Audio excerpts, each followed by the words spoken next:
azyaşlılar ekranın qabağından çəkilsinlər. Müthiş yakışıklı aşkım ruhum bir tanemi sohbetine başlıyoruz inşallah. İslam'a göre Cinsi Həyat adlı bir kitab var. Müəllifi Əli Rıza Dəmircan. Əli Rıza Dəmircan deyir ki, ilahi ölçülərə görə cinsi həyat ibadətin bir hissəsidir. Kitabda ağla, məntiqə sığmayan çox qəribə hissələr var. Onlardan bir neçəsini sizə oxumaq istəyirəm. Aşkımın canım sevgilimin sohbetine devam ediyoruz.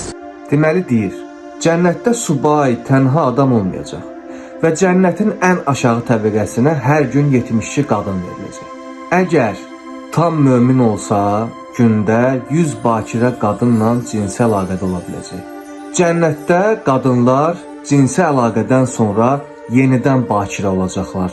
Cəmaatın anası bacısı var. Cənnətə daxil olanların 33 yaşı tamam olacaq. Cənnətdə hər insana 100 kişi qüvvəsi veriləcək. Güzelliğinden gözlerimi alamadığım, içimi titreten aşkımla devam ediyoruz inşallah. Cənnət əhli cənnətə bədənləri tüksüz, üzləri saqqalsız, gözləri sürməli daxil olacaqlar. Cənnətə girən qadın dünyada din yolunda şəhid olan kişilərə veriləcək. Amma qadın orada 5 kişi istəyə bilməyəcək. Ona yalnız bir kişi veriləcək. Amma o bir kişidə 5 kişinin qüvvəsi olacaq. Ona hər cür ləzzətləri daddıra biləcək.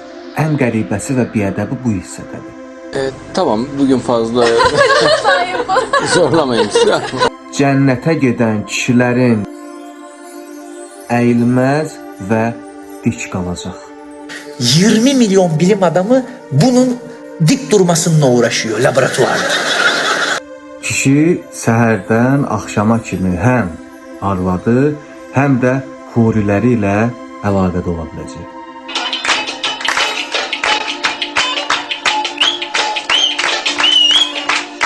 Deyirəm, necə də gözəl yazıblara kişilər üçün. Yaşasın 5 kişinin qüvvəsinə sahib olan cənnət əhli. Yaşasın heç vaxt əyilməyən və dik durmayan. Estağfurullah. Şaka mı bu? Bu bir şaka olmalı. Siz Allah üzürlü sayın. Yəni mən demirəm. Əli Rıza Dəmircan belə deyir. Nəysə, gedim savab işlərlə məşğul olum. Cənnətdə məni 72 huri gözləyir. Bəs qadınları nə gözləyir? Aman aman aman. Əziz qadınlar, cənnətə zada düşüb eləməyin. Vay halınıza.